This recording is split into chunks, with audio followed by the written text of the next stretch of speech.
Assalamualaikum warahmatullahi wabarakatuh. Salam sejahtera bagi kita semua. Insyaallah Om Swastiastu, Namo Buddhaya, salam kebajikan. Perkenalkan, kami dari kelompok 1 mata kuliah Hukum Penyelesaian Sengketa Internasional dengan dosen mengaku Bapak Yokati Dewi Subandi SMA akan membawakan materi tentang South-China Sea Arbitration, analisis mengenai dasar hukum, yurisdiksi PCA, dan pengaruh terhadap tata hukum laut internasional. Studi kasus sengketa laut Cina Selatan. Sengketa laut China Selatan merupakan salah satu konflik maritim yang paling kompleks di dunia karena melibatkan perebutan wilayah strategis serta potensi ekonomi dan geopolitik yang tinggi. Filipina menggugat Tiongkok melalui mekanisme arbitrase internasional dengan merujuk pada ketentuan UNCLOS 1982 setelah klaim Land Tiongkok dianggap mengganggu hak berdaulat Filipina dalam zona ekonomi eksklusif. Putusan PCA 2016 menegaskan bahwa klaim historis Tiongkok tidak memiliki dasar hukum internasional dan tindakan Tiongkok melanggar hak berdaulat Filipina. Tetapi Tiongkok menolak mengakui yurisdiksi maupun hasil arbitrase sehingga memunculkan persoalan efektivitas penegakan hukum internasional. Kondisi tersebut menciptakan ketegangan politik dan keamanan serta menimbulkan dinamika respon yang berbeda-beda antar negara ASEAN, sehingga memperlihatkan tarik-menarik antara kepentingan hukum dan kepentingan geopolitik kawasan.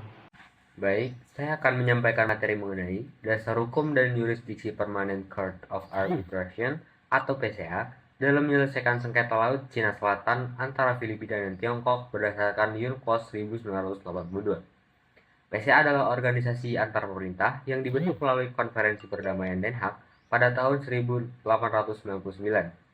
dan diperkuat oleh Konvensi Den Haag tahun 1907 untuk menyediakan layanan penyelesaian sengketa internasional melalui arbitrase, mediasi, konsoliasi, dan bentuk penyelesaian damai lainnya.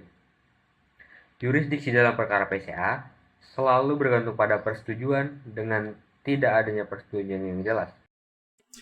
Penyelesaian antara Filipina dan Tiongkok di Laut Cina Selatan melalui tribunal yang diadministrasikan oleh Pengadilan Arbitrase Permanen atau PCA berlandaskan pada mekanisme penyelesaian wajib dalam Konvensi Hukum Laut PBB atau UNCLOS 1982. Yurisdiksi tribunal ini ditentukan oleh ketentuan UNCLOS khususnya pada pasal 287 dan pada pasal 288. Pasal 287 memberikan pilihan forum termasuk arbitrase aneks 7, sementara pasal 288 menyatakan bahwa tribunal berwenang atas penyelesaian yang mencakup interpretasi atau penerapan UNCLOS. Oleh karena itu, kunci keberhasilan Filipina adalah merumuskan klaimnya secara tegas sebagai masalah interpretasi dan penerapan UNCLOS, meminta penafsiran status hukum fitur maritim menurut pasal 121, yaitu apakah suatu fitur adalah pulau yang dapat menghasilkan ZEE atau hanya batu atau ketinggian air surut.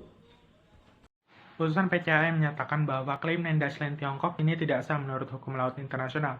Hal ini membuat negara-negara ASEAN itu memiliki alasan hukum yang kuat untuk mempertahankan wilayah laut mereka, terutama ZEE. Namun reaksi negara ASEAN ini berbeda. Filipina sebagai pihak yang menang di dalam putusan PCA yang awalnya mendorong implementasi putusan, tetapi setelah pergantian pemerintahan, kebijakan mereka menjadi lebih lunak dan memilih hubungan baik dengan Tiongkok meski tetap mengakui dasar hukumnya.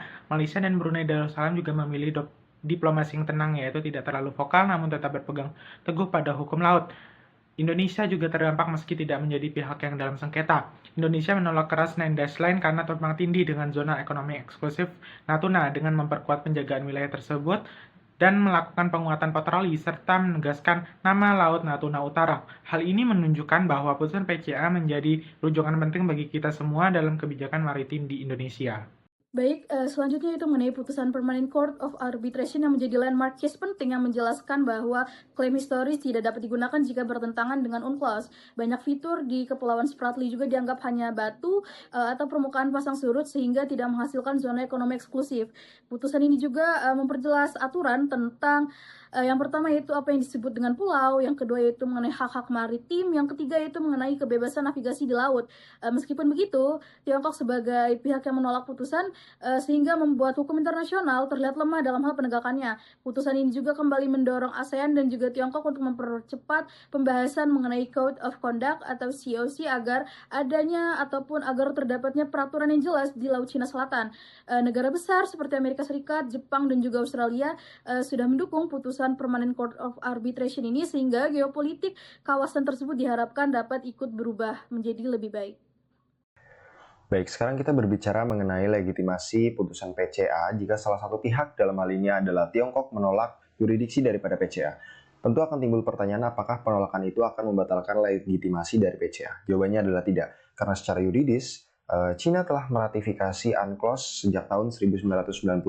Artinya Cina telah memberikan legitimasi kepada UNCLOS sebagai hukum internasional. Kemudian yang kedua, jika dilihat berdasarkan prinsip non-liquid bahwa hukum internasional melarang adanya kekosongan hukum.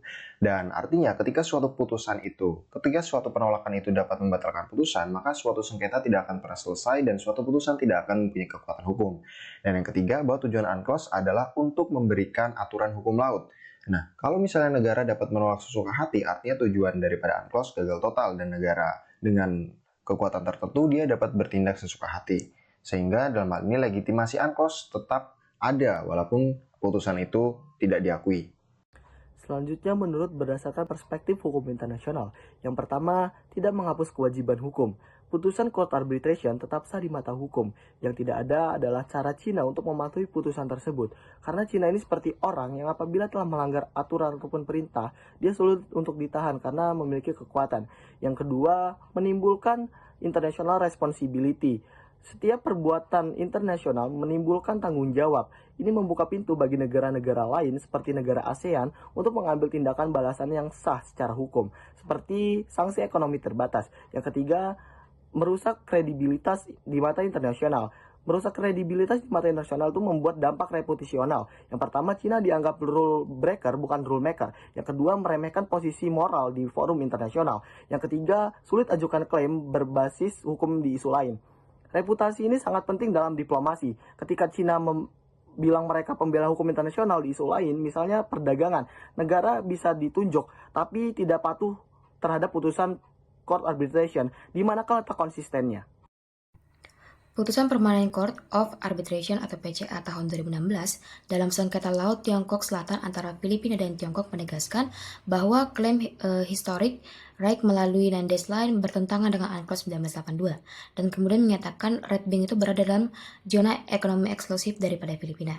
Secara hukum, putusan PCA ini memiliki efektivitas tinggi karena bersifat final dan mengikat, serta memperkuat supremasi UNCLOS sebagai dasar penyelesaian sengketa maritim dan kejelasan batas wilayah laut bagi negara-negara yang ada di ASEAN.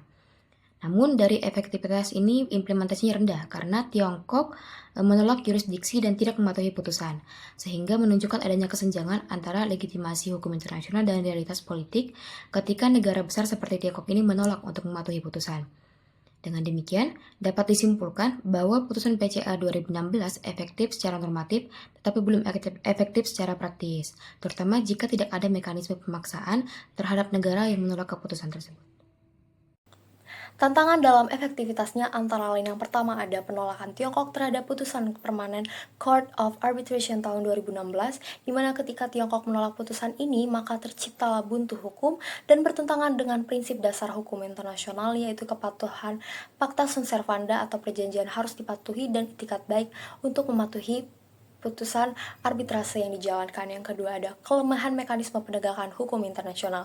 PCA tidak memiliki mekanisme paksaan untuk menjamin pelaksanaan putusannya. Resistensi Tiongkok terhadap kepatuhan pada putusan mencerminkan keterbatasan sistemik dalam arsitektur penegakan hukum internasional yang mengandalkan itikat baik dan komitmen politik dari negara-negara yang terlibat dalam sengketa.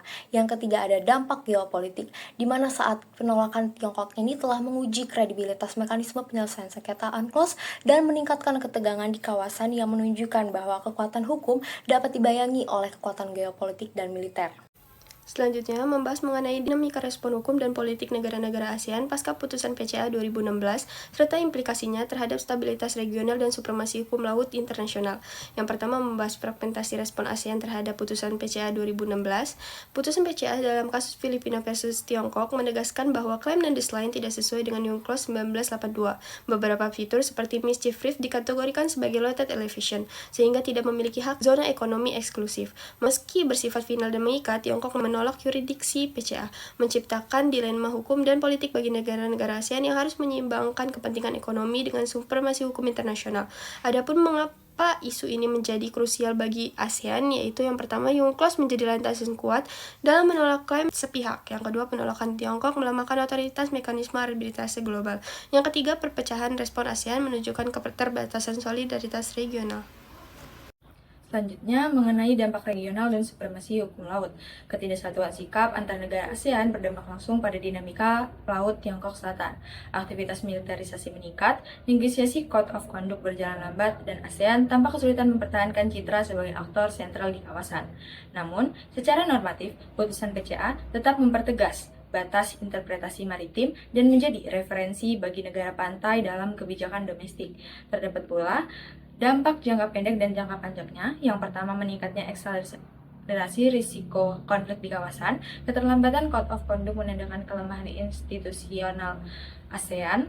Dan yang terakhir adalah putusan PCA menjadi presiden strategis bagi negara-negara pantai. Baik, dari hasil pemaparan materi dari kami dapat disimpulkan bahwa South China Sea Arbitration dapat dirumuskan sebagai berikut. Yang pertama, sengketa antara Filipina dan Tiongkok yang dibawa ke Permanent Court of Arbitration atau PCA menegaskan bahwa penyelesaian sengketa internasional harus berlandaskan pada Konvensi Hukum Laut PBB atau UNCLOS 1982. Sebagaimana instrumen hukum utama pada PCA dalam putusan tahun 2016 yang menyatakan klaim 9 dash line Tiongkok tidak memiliki dasar hukum yang sah menurut UNCLOS. Kemudian, karena tidak sesuai dengan konsep zona ekonomi eksklusif atau ZEE dan prinsip kedaulatan maritim yang diatur dalam konvensi tersebut. Dengan demikian, PCA memperlihatkan bahwa keberatan suatu negara tidak otomatis menghalangi proses hukum internasional selama dasar yurisdiksi telah terpenuhi. Sekian pemaparan materi dari kelompok kami. Kurang lebihnya mohon maaf. Kami ucapkan terima kasih. Wassalamualaikum warahmatullahi wabarakatuh.